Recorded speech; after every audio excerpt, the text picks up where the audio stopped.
രാമകഥാരസവാഹിനി അധ്യായം 78.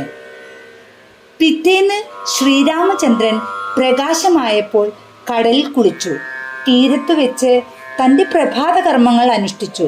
രാമൻ സുഗ്രീവന്റെ മന്ത്രിമാരെയും മറ്റു നേതാക്കന്മാരെയും വിളിച്ചുകൂട്ടി. അവർക്ക് ചെയ്യാനുള്ള ജോലിയെ സംബന്ധിച്ച നിർദ്ദേശങ്ങൾ നൽകി. പിന്നീട് അവർ തമ്മിൽ കണ്ട് ബാലിയുടെ പുത്രനും യുവരാജാവുമായ അംഗദനെ ആക്രമണത്തിന് മുമ്പായി രാവണന്റെ അടുത്തേക്ക് ദൂതനായി അയക്കാൻ ഐക്യകണ്ഠേന തീരുമാനിച്ചു. രാമൻ അംഗദനെ അടുത്തു വിളിച്ചു പറഞ്ഞു, മകനെ, നീ ശക്തനും സദ്ഗുണസമ്പന്നനുമാണ്. നീ ഒരു ദൗത്യം വഹിച്ചുകൊണ്ട് രാവണന്റെ അടുത്ത് ചെന്ന് സാമർത്ഥ്യത്തോടും ജാഗ്രതയോടും കൂടി മൃദുവായും ദൃഢമായും അശേഷം വെറുപ്പിക്കാതെ അദ്ദേഹത്തെ ഉപദേശിക്കണം. രാവണനോട് പറയേണ്ട കാര്യങ്ങളെയും അവ പ്രകാശിപ്പിക്കുന്ന സ്വരത്തെയും സംബന്ധിച്ച നിർദ്ദേശങ്ങളും അംഗദന് നൽകപ്പെട്ടു. അംഗദൻ രാമപാദങ്ങളിൽ നമസ്കരിച്ച ശേഷം യാത്രാനുമതി വാങ്ങി. സ്വാമി, അങ്ങയുടെ കല്യാണപൂർണമായ കടാക്ഷം കൊണ്ട് എന്നെ അനുഗ്രഹിക്കൂ. ഈ ജോലി എന്നെയാണ് ഏൽപ്പിച്ചതെന്നതിൽ ഞാൻ തീർച്ചയായും ഭാഗ്യവാനാണ്. ഇത് നിർവഹിക്കുന്നതിനിടയിൽ എനിക്ക് എന്ത് സംഭവിച്ചാലും എൻ്റെ ജീവൻ തന്നെ അങ്ങയ്ക്ക് വേണ്ടി സമർപ്പിക്കാൻ ഞാൻ സന്നദ്ധനാണ്. അംഗദന്റെ ഈ വാക്കുകൾ കേട്ടപ്പോൾ കരുണയാൽ രാമന്റെ ഹൃദയം ഉരുകി. അദ്ദേഹം മുന്നോട്ട് വന്ന് അംഗദനിൽ അനുഗ്രഹങ്ങൾ ചൊരിഞ്ഞുകൊണ്ട് അവനെ മാറോടണച്ചു പിടിച്ച് കൈ തലയിൽ വെച്ചു. രാമനെ ഹൃദയത്തിൽ പ്രതിഷ്ഠിച്ചുകൊണ്ട് അംഗദൻ നഗരത്തിലേക്ക് നീങ്ങി. വഴിയിൽ വെച്ച് ശ്രദ്ധിച്ചവരെയും തടഞ്ഞു നിർത്താൻ ശ്രമിച്ചവരെയും അദ്ദേഹം തള്ളിമാറ്റി. വലിയ ആത്മവിശ്വാസവും ധൈര്യവും പ്രകടിപ്പിച്ചു. മാർഗമധ്യേ അദ്ദേഹം രാവണപുത്രനെ കണ്ടു. രാക്ഷസ രാജകുമാരൻ അദ്ദേഹത്തെ തടഞ്ഞു നിർത്തി അന്വേഷിച്ചു. ഇവിടെ, ഹേ വാനര, നിങ്ങൾ ആരാണ്? എവിടുന്നാണ്?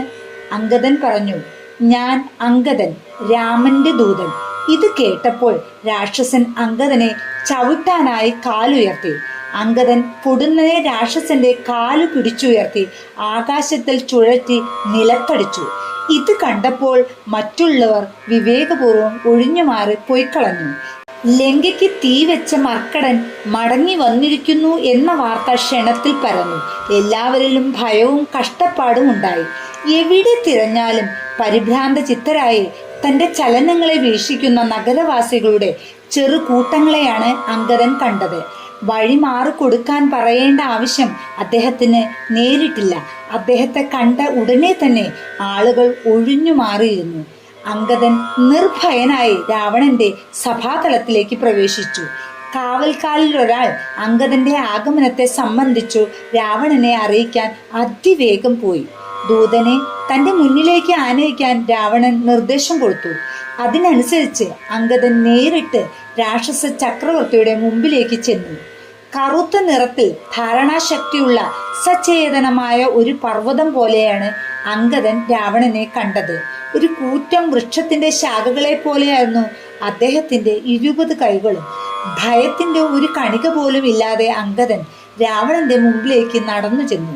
അദ്ദേഹം പോകുന്നത് കണ്ട സഭാതലത്തിലുണ്ടായിരുന്ന എല്ലാവരും കിടുകിടാ വിറച്ചു. അവരെല്ലാം ഒരു തരം മയക്കത്തിലകപ്പെട്ടുപോയി. ആരാണെന്ന് രാവണൻ അംഗദനോട് ചോദിച്ചു. അംഗദൻ മറുപടി പറഞ്ഞു, ഞാൻ രാമന്റെ ദൂതനാണ്. ഇത് കേട്ടപ്പോൾ രാവണൻ സന്ദർശനത്തിന്റെ ആവശ്യകതയെപ്പറ്റി ചോദിച്ചു. അംഗദൻ തുടങ്ങി, അല്ലയോ രാവണ, താങ്കളും എൻ്റെ അച്ഛനും പഴയ ചങ്ങാതിമാരായിരുന്നു. അതുകൊണ്ട് താങ്കളുടെ ക്ഷേമം കണക്കിലെടുത്ത് ഞാൻ രാമന്റെ ആജ്ഞപ്രകാരം ചില സതുപദേശങ്ങൾ നൽകാൻ വന്നതാണ്. അംഗദൻ മൃദുവായും അനുനയനക്ഷമമായ രീതിയിലും തുടർന്നു. സർവലോക മാതാവായ ജനകപുത്രിയെ താങ്കൾ തട്ടിക്കൊണ്ടുവന്നു. താങ്കളുടെ അഹന്തയും കാമവും ദുരാശയും നിയന്ത്രിക്കാൻ താങ്കൾക്ക് കഴിഞ്ഞില്ല. ശരി, കഴിഞ്ഞതെല്ലാം പോകട്ടെ. ഇന്നെങ്കിലും, ഈ നിമിഷത്തിലെങ്കിലും താങ്കളുടെ അധർമ്മത്തെപ്പറ്റി മനസ്സിലാക്കുകയും ഞാൻ പറയുന്നത് പോലെ പ്രവർത്തിക്കുകയും ചെയ്താൽ രാമൻ താങ്കൾക്ക് മാപ്പ് തരും. താമസം വിന ഞാൻ അഭിപ്രായപ്പെടുന്നത് പോലെ ചെയ്യാൻ തീരുമാനിക്കുക. അല്ലെങ്കിൽ താങ്കളുടെ സ്വന്തം ഗോത്രത്തെയും രാജ്യത്തെയും ഈ മണ്ണിൽ കുഴിച്ചു മൂടുകയായിരിക്കും ഫലം. അംഗദൻ ഇങ്ങനെ പറഞ്ഞപ്പോൾ രാവണൻ പൊട്ടിത്തെറിച്ചു.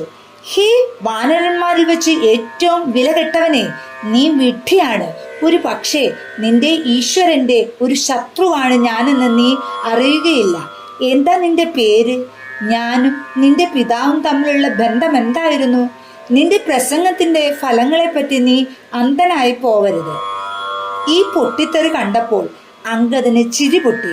അദ്ദേഹം പറഞ്ഞു, ഹേ രാക്ഷസ രാജാവേ, എൻ്റെ പേര് അംഗദൻ. എൻ്റെ പിതാവിൻ്റെ പേര് ബാലി എന്നും. നിങ്ങൾ രണ്ടുപേരും തമ്മിൽ മൈത്രി ഉണ്ടായിരുന്നു. അംഗദൻ പറഞ്ഞ വാക്കുകൾ കേട്ടപ്പോൾ രാവണൻ സ്തബ്ധനും നിശബ്ദനുമായി. പക്ഷേ പെട്ടെന്ന് ആ പ്രതികരണം കീഴടക്കി അദ്ദേഹം പറഞ്ഞു, ശരി ശരി, മൈത്രി ഉണ്ടായിരുന്നു. ഞാൻ ഓർമ്മിക്കുന്നു. വളരെ മുമ്പേ ആ പേരിലുള്ള ഒരു വാനരനെ. നീ അദ്ദേഹത്തിന്റെ പുത്രനാണോ? അംഗദ, നീ മരക്കൂട്ടത്തിൽ ഒരു തീപ്പൊരി പോലെ ആ വംശം നശിപ്പിക്കാനായി പിറന്നവനാണെന്ന് തോന്നുന്നു. രാവണനിൽ നിന്നുള്ള ഈ മറുപടി കേട്ട് അംഗദൻ ഉച്ചത്തിൽ ചിരിച്ചു. അദ്ദേഹം പറഞ്ഞു, രാവണ, നിന്റെ ദിവസങ്ങൾ അവസാനിക്കാറായിരിക്കുന്നു. നീ അടുത്തു തന്നെ നിന്റെ പഴയ സുഹൃത്തായ ബാലിയുടെ സമീപം എത്തും. അവിടെ നിന്നും രാമനെ എതിർത്താലുള്ള ഫലം നിന്നോട് പറയാൻ അദ്ദേഹത്തിന് കഴിയും. 20 കണ്ണുകൾ ഉണ്ടെങ്കിലും നീ അന്ധനാണ്. ശ്രോത്രങ്ങൾ എന്നു പേരുള്ള 20 അനുബന്ധങ്ങളുടെ ദ്വാരമുണ്ടെങ്കിലും നീ ബധിരനാണ്. അജ്ഞാനത്തിന്റെ അന്ധകാരമായ രാത്രിയിൽ പെട്ടിട്ട് നീ അഹങ്കാരത്തിൽ വലിയവനാണെന്ന് പ്രഖ്യാപിച്ചുകൊണ്ട് ഞെളിഞ്ഞു നടക്കുന്നു. നിന്റെ വർഗം തുടച്ചു നീക്കപ്പെടും. മഹാപാപി, അപരിഷ്കൃത, മതം കൊണ്ട് കണ്ണു കാണാത്ത മഹാദ്രോഹി, രാക്ഷസ. അംഗദൻ ക്രോധം കൊണ്ട് പല്ലു ഞെരിക്കുകയും ശകാരങ്ങൾ കോരിച്ചൊരുകയും ചെയ്തപ്പോൾ രാവണൻ നിമിഷ നേരത്തിൽ സിംഹാസനത്തിൽ നിന്നും എഴുന്നേറ്റ് അത്യുച്ചത്തിൽ പറഞ്ഞു, ഹേ കുരങ്ങ, സ്വന്തം വർഗത്തെ നശിപ്പിക്കുന്നവനെ, രാഷ്ട്രീയമായ ധർമ്മങ്ങളെ അറിയുന്നത് കൊണ്ടും അംഗീകരിക്കുന്നത് കൊണ്ടും ഞാൻ നിശബ്ദനായി നിന്റെ അധിക പ്രസംഗമെല്ലാം കേട്ടതാണ്. സൂക്ഷിച്ചോളൂ, എന്റെ ക്ഷമയ്ക്കും ഒരതിരുണ്ട്. രാവണൻ അത്യുഗ്രമായ കോപത്തോടു കൂടി അംഗദനെ തുറിച്ചു നോക്കി. പക്ഷേ ആ പ്രദർശനം കൊണ്ടൊന്നും അംഗദന് ഭാവഭേദമുണ്ടായില്ല. അവൻ തിരിച്ചടിച്ചു, ഹേ രാക്ഷസ രാജാവേ, നിന്റെ നീതിബോധത്തെയും സദ്ഗുണങ്ങളെയും രാഷ്ട്രീയമായ ധർമ്മബോധത്തെയും പറ്റി ഞാൻ ധാരാളം കേട്ടിട്ടുണ്ട്. എന്തെല്ലാം അത്ഭുതകരങ്ങളായ നേട്ടങ്ങളാണ് നിന്റെ നീതിബോധം കൊണ്ടുണ്ടായത്. പരതാരങ്ങളെ തട്ടിക്കൊണ്ടുപോകൽ, ജ്യേഷ്ഠനായ കുബേരനാൽ അയക്കപ്പെട്ട ദൂതനെ വിഴുങ്ങൽ, ഇവയൊക്കെയാണ് നിന്റെ രാഷ്ട്രീയമായ ധർമ്മബോധത്തിന്റെ ഉജ്ജ്വലമായ പ്രത്യേക സവിശേഷതകൾ. ലജ്ജയുടെ ഒരു കണിക പോലും ഇല്ലാതെയാണ് നീ ഇവയെപ്പറ്റി വീമ്പിളക്കുന്നത്. നിന്റെ സദ്ഗുണങ്ങളെപ്പറ്റിയും ധാർമ്മികതയെപ്പറ്റിയും സംസാരിക്കാൻ നീ ധൈര്യപ്പെടുന്നതല്ലേ? നിന്റെ രാജ്യത്തിൽ വന്ന ഒരു ദൂതന്റെ വാലിന് നീ തീ വെച്ചു. എന്നിട്ടും നാണമില്ലാതെ പ്രഖ്യാപിക്കുന്നു നീ നിയമബന്ധിതനാണെന്ന്. ഇത്തരമാണ് രാക്ഷസന്മാരുടെ പെരുമാറ്റം. രാഷ്ട്രീയമായ ധർമ്മബോധത്തെപ്പറ്റി ഒരക്ഷരവും ഉച്ചരിക്കാൻ നിനക്ക് അവകാശമില്ല. നീ ഏറ്റവും നിന്ദ്യനായ പാപിയാണ്. നിർത്തലോ നിയന്ത്രണമോ സങ്കോചമോ ഇല്ലാതെ അംഗദൻ ഇങ്ങനെ പറഞ്ഞുകൊണ്ടിരുന്നപ്പോൾ സഭാതലത്തിൽ ഉണ്ടായിരുന്ന രാജസ്തുതിപാഠകന്മാർ ഭയം കൊണ്ട് തരിച്ചുപോയി. അവർ എന്താണ് തങ്ങൾക്ക് വന്നുപെടുകയെന്ന് അത്ഭുതപ്പെടുകയും ചെയ്തു. രാവണൻ തന്നെ സംസാരിച്ചു, ശ്രദ്ധിക്കൂ വാനര, യുദ്ധത്തിൽ എൻ്റെ നേരെ നിൽക്കാൻ കഴിയുന്ന ഒറ്റ വീരനെങ്കിലും ഉണ്ടോ നിങ്ങളുടെ താവളത്തിൽ? നിങ്ങളുടെ സ്വാമി ഭാര്യാവിരഹം കൊണ്ട് തകർന്നിരിക്കുന്നു. അദ്ദേഹം ദിവസവും ക്ഷയിച്ചു വരികയാണ്. അദ്ദേഹത്തിന്റെ സഹോദരൻ ഈ പ്രാണവേദന കണ്ട് കണ്ട് ദുർബലനായി ചമഞ്ഞിരിക്കുന്നു. സുഗ്രീവനോ, അവൻ നിന്നെ വെറുക്കുന്നു, നിനക്കെതിരുമാണ്. കാരണം നീ രാജാവകാശി ആയതു തന്നെ. ഒരു നദിയുടെ വക്കിൽ നിന്ന് ശണ്ട കൂടുന്ന 2 പക്ഷികളെ പോലെ നിങ്ങൾ ഇരുവരും ഒരേ രാജ്യത്തിന്മേലാണ് കണ്ണുള്ളത്. അപ്പോൾ നിങ്ങൾക്ക് എങ്ങനെ പൂർണ്ണ ഹൃദയത്തോടു കൂടിയും വിജയകരമായും എനിക്കെതിരായി യുദ്ധം ചെയ്യാൻ കഴിയും? പിന്നെ നിങ്ങൾക്ക് ആശ്രയമാണെന്ന് തോന്നുന്ന എൻ്റെ സഹോദരൻ, അവൻ ഒരു ഭീരുവുമാണ്. നിങ്ങളുടെ നായകന്മാരിൽ ഒരാളായ ജാംബാവ ഒന്നിനും കൊള്ളാത്ത നിലയിൽ വൃദ്ധനായി കഴിഞ്ഞിരിക്കുന്നു. നളനും നീലനും ആയുധം പ്രയോഗിക്കാൻ അറിയാത്തവരാണ്. രാവണന്റെ തുടരെയുള്ള ഈ അധിക്ഷേപ പ്രസംഗം അംഗദൻ തടഞ്ഞു. തൻ്റെ വാക്ഷരങ്ങൾ കൊണ്ട് അത് വെട്ടിമുറിച്ചു. രാവണ, ഒരു കൊച്ചു കുരങ്ങൻ നിന്റെ നഗരത്തിൽ കടന്നു വന്ന് അതിനെ നീ തീ വെച്ചു. അതെപ്പോഴെങ്കിലും സാധ്യമാണെന്ന് ഏതെങ്കിലും വിഡ്ഢി വിശ്വസിക്കുമോ? അത് സാധ്യമാണെന്നറിയുന്ന നീ വാനരൻ ഒരു ശക്തനായ യോദ്ധാവല്ലെന്ന് ഇപ്പോൾ നിഷേധിക്കുന്നു.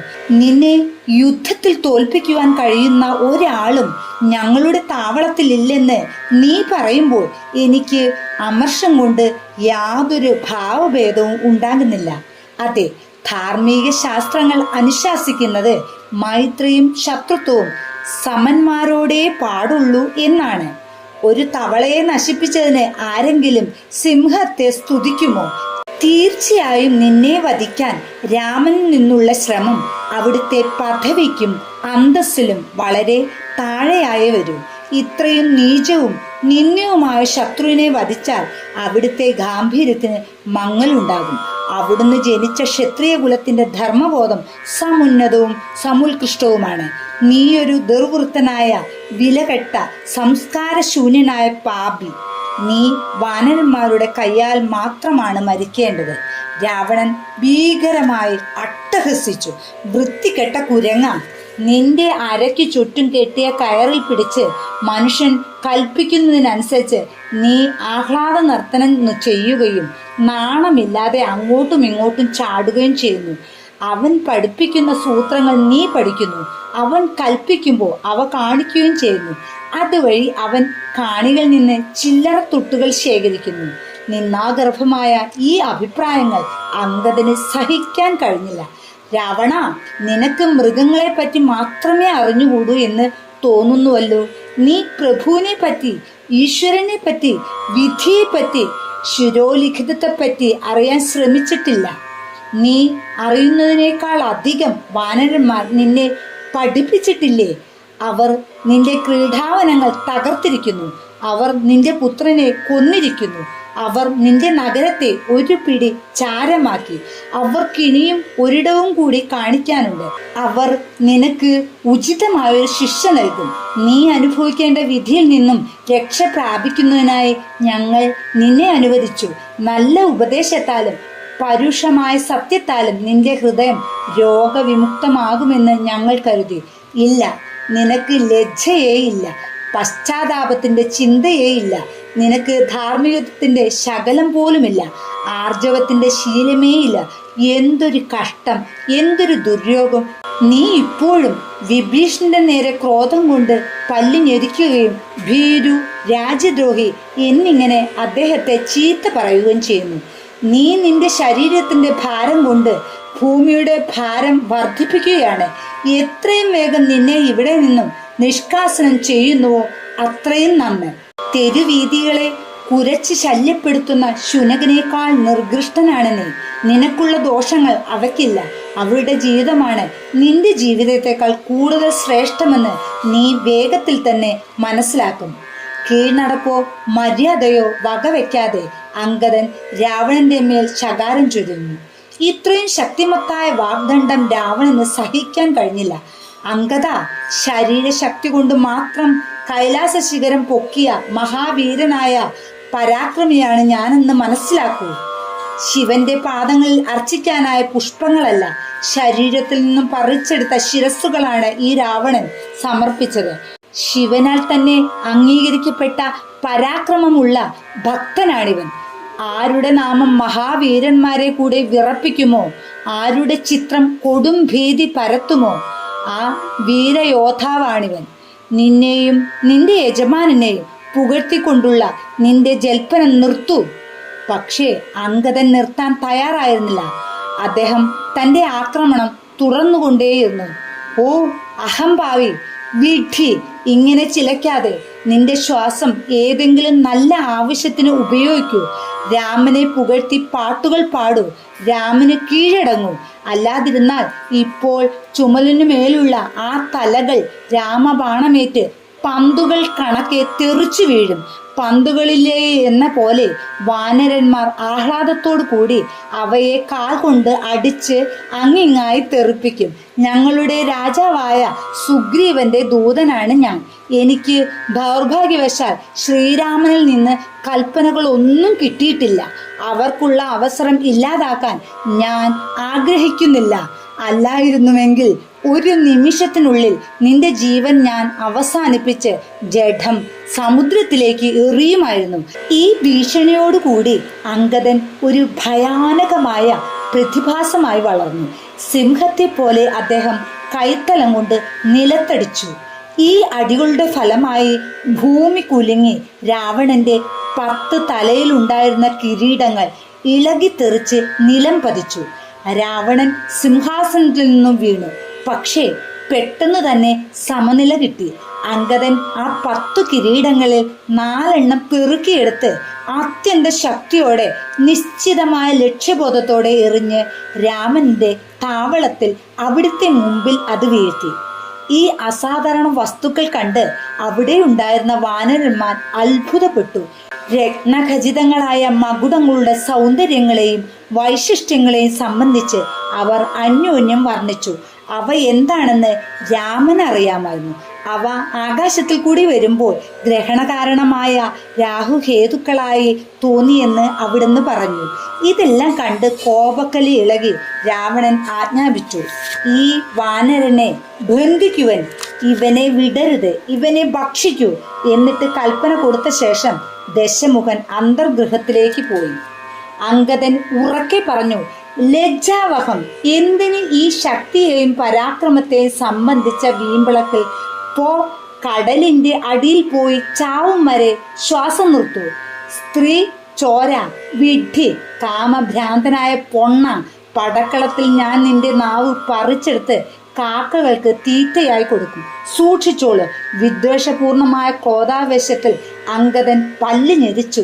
രാവണൻ മടങ്ങി വന്ന് സഭാതലത്തിലുണ്ടായിരുന്ന രാക്ഷസന്മാരോട് പറഞ്ഞു, അവന്റെ കാൽ പിടിച്ച് പൊക്കി നിലത്തെറിയൂ, അവന്റെ തല തകർത്ത് കളയും. ഇത് കേട്ട് മേഘനാഥൻ എഴുന്നേറ്റ് ചെന്ന് വളരെ ബലം പ്രയോഗിച്ച് അംഗദനെ കാലിൽ പിടിച്ച് പൊക്കിയെറിയാൻ ശ്രമിച്ചു.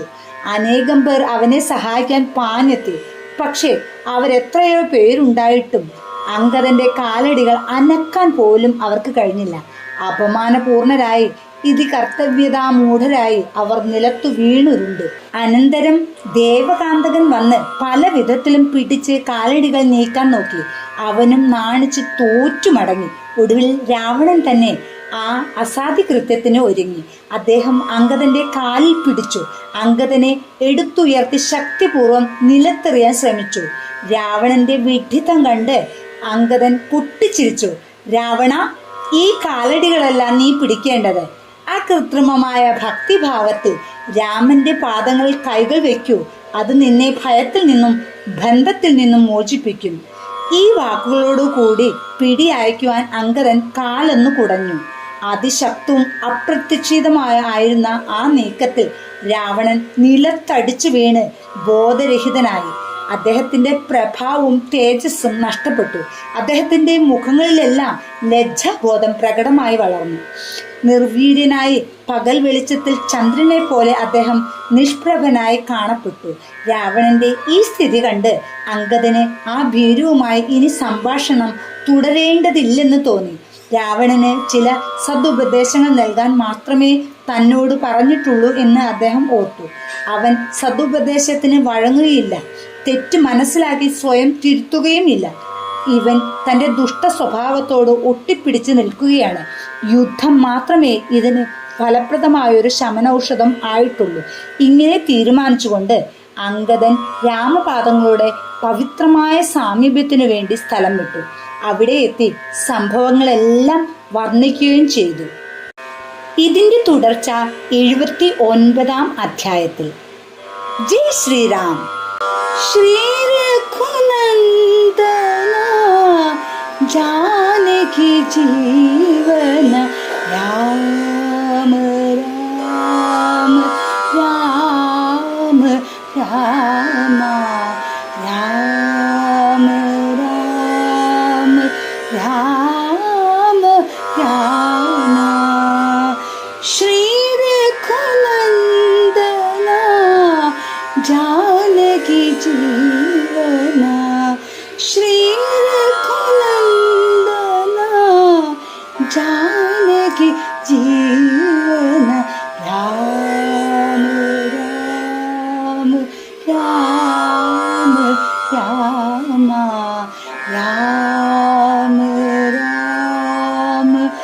രാമ